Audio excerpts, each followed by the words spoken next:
ಸಂವಿಧಾನ ಶಿಲ್ಪಿ, ಭಾರತ ರತ್ನ, ಮಹಾಮಾನವತಾವಾದಿ ಡಾಕ್ಟರ್ ಬಾಬಾಸಾಹೇಬ್ ಅಂಬೇಡ್ಕರ್ ಅವರ 135ನೇ ಜಯಂತಿ ಅಂಗವಾಗಿ ಬೀದರ ನಗರದಲ್ಲಿ ಆಯೋಜಿಸಲಾದ ಜಯಂತ್ಯೋತ್ಸವ ಸಮಾರಂಭದಲ್ಲಿ ಜಿಲ್ಲಾ ಉಸ್ತುವಾರಿ ಸಚಿವರಾದ ಈಶ್ವರ ಖಂಡ್ರೆ ಅವರು ಭಾಗವಹಿಸಿ ಮಾತನಾಡಿದರು. ಈ ಸಂದರ್ಭದಲ್ಲಿ ಮಾತನಾಡಿದ ಸಚಿವರು, ಡಾಕ್ಟರ್ ಬಾಬಾಸಾಹೇಬ್ ಅಂಬೇಡ್ಕರ್ ಅವರು ರಚಿಸಿದ ಭಾರತೀಯ ಸಂವಿಧಾನವು ದೇಶದ ಪ್ರತಿಯೊಬ್ಬ ನಾಗರಿಕನಿಗೂ ಸಮಾನತೆ, ನ್ಯಾಯ ಮತ್ತು ಸ್ವಾತಂತ್ರ್ಯವನ್ನು ನೀಡುವ ಮಹಾನ್ ದಸ್ತಾವೇಜು ಎಂದು ಹೇಳಿದರು. ಸಮಾಜದ ಹಿಂದುಳಿದ ಹಾಗೂ ಶೋಷಿತ ವರ್ಗಗಳ ಅಭಿವೃದ್ಧಿಗೆ ಅವರ ಚಿಂತನೆಗಳು ಸದಾ ಪ್ರೇರಣೆಯಾಗಿವೆ ಎಂದು ಅಭಿಪ್ರಾಯಪಟ್ಟರು.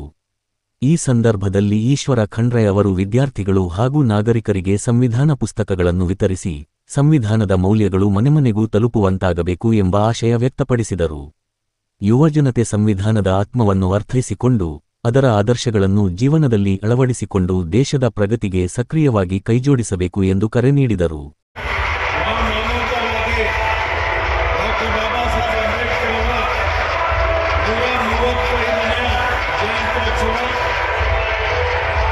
ಈ ಕಾರ್ಯಕ್ರಮದಲ್ಲಿ ಸಾರ್ವಜನಿಕರಿರುವಂಥ ಪೂಜ್ಯ ವೆಂಕಟೇಶ್ವರರು, ಪೂಜ್ಯ ನಿಜಗುಣಾನಂದ ಮಹಾಸ್ವಾಮಿಗಳವರಿಗೂ ನನ್ನ ವೃತ್ತಿಪೂರ್ವಕ ಪ್ರಣಾಮಗಳನ್ನು ಸಲ್ಲಿಸುತ್ತಾ, ಈ ಕಾರ್ಯಕ್ರಮದಲ್ಲಿ ಮುಖ್ಯ ಅತಿಥಿಗಳಾಗಿ ನಮ್ಮ ಸಚಿವರಾದಂಥ ರಹೀಂ ಖಾನ್ ಅವರಿದ್ದಾರೆ, ಶಾಸಕರಾದಂಥ ಎಲ್ಲರೂ ಮುಂದುಗಡೆ ಕೂತಿದ್ದಾರೆ. ಎಲ್ಲ ಸಹೋದರ ಸಹೋದರಿಯರೇ, ಎಲ್ಲ ಅಂಬೇಡ್ಕರ್ ವಿಚಾರಧಾರೆ ಇರುವಂಥವರು, ಅಂಬೇಡ್ಕರ್ ಅವರ ಅನುಯಾಯಿಗಳು ತಾವೆಲ್ಲ ಸೇರಿದ್ದೀರಿ. ಮತ್ತೊಮ್ಮೆ ನಿಮ್ಮೆಲ್ಲರಿಗೆ ಇವತ್ತಿನ ಒಂದು ಕಾರ್ಯಕ್ರಮದ ಹಾರ್ದಿಕ ಅಭಿನಂದನೆ ಮತ್ತು ಶುಭಾಶಯಗಳನ್ನು ಕೋರ್ತಾ ಇದ್ದೇನೆ. ನಾನು ಬೆಳಿಗ್ಗೆ ಮಾತನಾಡಿದ್ದೇನೆ, ಇಡೀ ಜಿಲ್ಲೆಯಾದ್ಯಂತ ಅಷ್ಟೇ ಅಲ್ಲ, ರಾಜ್ಯದಾದ್ಯಂತ, ರಾಷ್ಟ್ರಾದ್ಯಂತ, ವಿಶ್ವದಾದ್ಯಂತ ಮಹಾಮಾನವತಾವಾದಿ ಡಾಕ್ಟರ್ ಬಾಬಾ ಸಾಹೇಬ್ ಅಂಬೇಡ್ಕರ್ ಅವರ ಒಂದು ಜಯಂತ್ಯೋತ್ಸವ ಅತ್ಯಂತ ಸಡಗರ ಸಂಭ್ರಮದಿಂದ, ವಿಜೃಂಭಣೆಯಿಂದ ಆಚರಿಸಲಾಗ್ತಾ ಇದೆ. ಎಲ್ಲ ಕಡೆ ಒಂದು ರೀತಿಯಲ್ಲಿ ಹಬ್ಬದ ವಾತಾವರಣ ಇದೆ. ಹೀಗಾಗಿ ಡಿಜೆ ನೋಡ್ತಾ ಇದ್ದೇವೆ. ಡಿಜೆ ಇಷ್ಟೊಂದು ಶಬ್ದ ಇರಬಾರ್ದು. ಈ ಶಬ್ದ ಆರೋಗ್ಯಕ್ಕೂ ಮಾರಕವಾಗುವಂಥ ಸಾಧ್ಯತೆಗಳು ಇರ್ತವೆ. ಇದ್ರ ಬಗ್ಗೆ ಮುಂದಿನ ದಿನಮಾನಗಳಲ್ಲಿ ಚರ್ಚೆ ಮಾಡುವಂಥದ್ದು ಅವಶ್ಯಕತೆ ಇದೆ ಅನ್ನುವಂಥ ಮಾತನ್ನು ಹೇಳಕ್ಕೆ ಬಯಸ್ತಾ ಇದ್ದೀನಿ.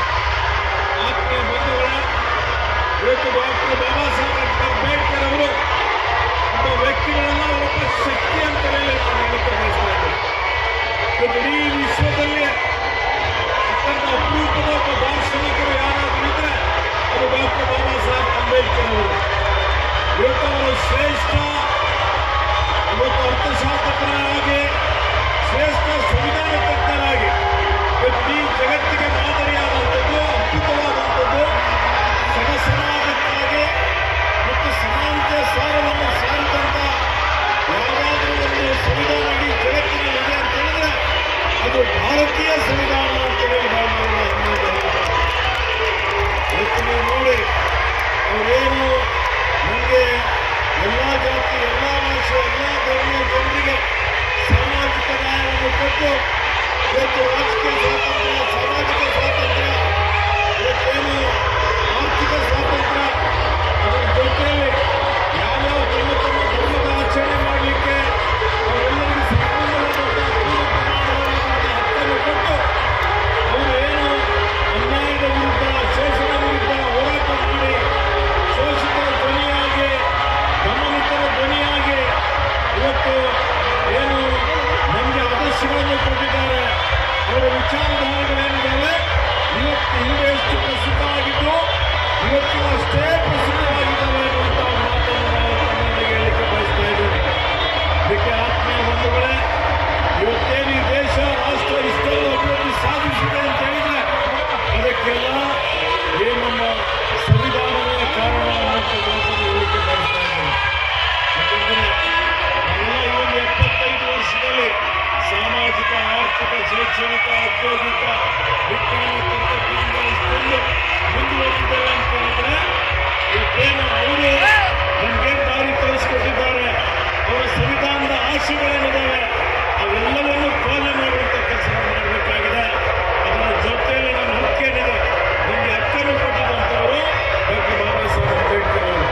ಧೈರ್ಯ ಬರ್ತದೆ, ಸಾಹಸ ಬರ್ತದೆ. ಅವರೆಲ್ಲರಿಗೆ ಸ್ವಾಭಿಮಾನ, ಅವರ ಕಿಚ್ಚು ಅವರಲ್ಲಿ ಇವತ್ತು ಸ್ಫೂರ್ತಿ ಬರುವಂತ ಕೆಲಸ ಯಾರಾದರೂ ಮಾಡಿದ್ರೆ ಅದು ಡಾಕ್ಟರ್ ಬಾಬಾ ಸಾಹೇಬ್ ಅಂಬೇಡ್ಕರ್ ಅವರು ಮಾಡಲಿಕ್ಕೆ ಸಾಧ್ಯ ಅನ್ನುವಂಥ ಮಾತನ್ನು ಹೇಳ್ತಾರೆ. ಇದರ ಅರ್ಥ ಏನಪ್ಪ ಅಂತ ಹೇಳಿದ್ರೆ, ನಮ್ಮಲ್ಲಿ ಜ್ಞಾನದ ಹಸಿವು ಹೆಚ್ಚಿಗಾಗಬೇಕು ಅಂತ ಹೇಳಿದ್ರೆ ಅವರ ವಿಚಾರಧಾರೆಯನ್ನು ನಾವು ಅಧ್ಯಯನ ಮಾಡಬೇಕು. ಈಗ ಇವತ್ತಿನ ಮಕ್ಕಳಲ್ಲಿ ಬಹಳ ಕೊರತೆ ಇದೆ. ಇವತ್ತು ಬರೀ ನಾವು ಇವತ್ತು ಮೆರವಣಿಗೆ ತೆಗೆದಿವಿ, ಅವರಿಗೆ ಗೌರವ ಕೊಟ್ಟಿವಿ, ಅವರಿಗೆ ಸ್ಮರಣೆ ಮಾಡಿಕೊಟ್ಟಿವಿ ಅಂತ ಹೇಳಿದ್ರೆ ಸಾಲದು. ಅವರ ವಿಚಾರಧಾರೆಗಳೇನಿದೆ, ಅವರ ಆದರ್ಶಗಳೇನಿದ್ದಾವೆ, ಅದ್ರ ಬಗ್ಗೆ ಚರ್ಚೆ ಮಾಡಿ ಅದನ್ನು ವೈಯಕ್ತಿಕ ಜೀವನದಲ್ಲಿ ಅಳವಡಿಸಿಕೊಂಡು ಅದನ್ನು ಪಾಲನೆ ಮಾಡುವಂತ ಕೆಲಸವನ್ನು ಮಾಡಿದ್ರೆ ಡಾಕ್ಟರ್ ಬಾಬಾ ಸಾಹೇಬ್ ಅಂಬೇಡ್ಕರ್ ಅವರಿಗೆ ನೈಜವಾದಂತ ಒಂದು ಗೌರವ, ಅವರಿಗೆ ಸ್ಮರಣೆ ಮಾಡಿದಾಗ ಆಗ್ತದೆ ಅನ್ನುವಂತ ಮಾತನ್ನು ಹೇಳಿಕೆ ಬಯಸ್ತಾ ಇದ್ದೇನೆ. ಹೀಗಾಗಿ ಇವತ್ತು ನೀವು ನೋಡಿ, ಡಾಕ್ಟರ್ ಬಾಬಾ ಸಾಹೇಬ್ ಅಂಬೇಡ್ಕರ್ ಅವರು ಹೇಳಿದಂಥದ್ದು ಶಿಕ್ಷಣ, ಸಂಘಟನೆ, ಸಂಘರ್ಷ ಅನ್ನುವಂಥದ್ದು. ಹೀಗಾಗಿ ಇವತ್ತು ಯಾರು ಜಾತಿ ವಿನಾಶದಲ್ಲಿ ಆಸಕ್ತಿ ಉಳ್ಳಂತ ಸಮಾಜದವರು ಇವತ್ತು ತಳವರ್ಗದವರಿಗೆ ಸುಶಿಕ್ಷಿತರನ್ನ ಮಾಡಿದ್ರೆ ಈ ಜಾತಿ ವ್ಯವಸ್ಥೆ ಚೂರು ಚೂರಾಗಿ ಹೋಗ್ತದೆ ಅನ್ನುವಂಥ ಮಾತನ್ನು ಡಾಕ್ಟರ್ ಬಾಬಾ ಸಾಹೇಬ್ ಅಂಬೇಡ್ಕರ್ ಹೀಗಾಗಿ ಏನು 12ನೇ ಶತಮಾನದಲ್ಲಿ ವಿಶ್ವದಲ್ಲಿ ಬಸವಣ್ಣನವರು ಈ ಒಂದು ಜಾತಿ ರಹಿತ ಸಮಾಜ ನಿರ್ಮಾಣ ಮಾಡಬೇಕು ಅಂತ ಹೇಳಿ ಸ್ವಾತಂತ್ರ್ಯ, ಸಮಾನತೆ, ಕಾಯಕ, ದಾಸೋಹ ಇವತ್ತು ಸಹೋದರತ್ವ ತಳದ ಮೇಲೆ ಸಮಾಜ ನಿರ್ಮಾಣ ಮಾಡಲಿಕ್ಕೆ ಪ್ರಯತ್ನ ಮಾಡ್ತಾರೆ.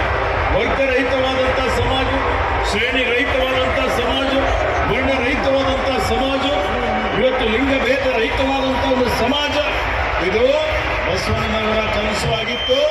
ಅದೇ ರೀತಿಯಲ್ಲಿ ಇವತ್ತೇನು ಡಾಕ್ಟರ್ ಬಾಬಾ ಸಾಹೇಬ್ ಅಂಬೇಡ್ಕರ್ ಅವರು ಸಂವಿಧಾನದ ಮುಖಾಂತರ ಅದನ್ನು ಜಾರಿಗೆ ತಂದಂಥವರು. ಹೀಗಾಗಿ ಆತ್ಮೀಯ ಬಂಧುಗಳೇ, ಇವತ್ತು ಒಂದು ವೇಳೆ ದೇಶದಲ್ಲಿ ಬಸವಣ್ಣನವರು ಇವತ್ತು ಡಾಕ್ಟರ್ ಬಾಬಾ ಸಾಹೇಬ್ ಅಂಬೇಡ್ಕರ್ ಅವರು ಹುಟ್ಟಿ ಬರದೇ ಇದ್ದರೆ ಯಾವುದೇ ಶೋಷಿತರಿಗೆ, ಬಡವರಿಗೆ, ದಮನಿತರಿಗೆ, ನಿರ್ಗತಿಕರಿಗೆ ಶಿಕ್ಷಣ ಸಿಗಲಿಕ್ಕೆ ಸಾಧ್ಯ ಆಗ್ತಾ ಇದ್ದಿಲ್ಲ. ಉನ್ನತ ಶಿಕ್ಷಣ ಸಿಗಲಿಕ್ಕೂ ಸಾಧ್ಯ ಆಗ್ತಾ ಇದ್ದಿಲ್ಲ. ಅವರಿಗೆ ಗೌರವ ಸಿಗ್ತಾ ಇರಲಿಲ್ಲ, ಅಧಿಕಾರ ಸಿಗ್ತಾ ಇರಲಿಲ್ಲ, ಇವತ್ತು ಯಾವುದೇ ಸೌಲಭ್ಯಗಳು ಸಿಗ್ತಾ ಇರಲಿಲ್ಲ. ಹೀಗಾಗಿ ಇವತ್ತು ನಾವೆಲ್ಲರೂ ಅವರಿಗೆ ಋಣಿಯಾಗಿರಬೇಕು ಅನ್ನುವಂಥ ಮಾತನ್ನು ನಾನು ತಮ್ಮೆಲ್ಲರಿಗೆ ಹೇಳಲಿಕ್ಕೆ ಬಯಸ್ತಾ ಇದ್ದೇನೆ.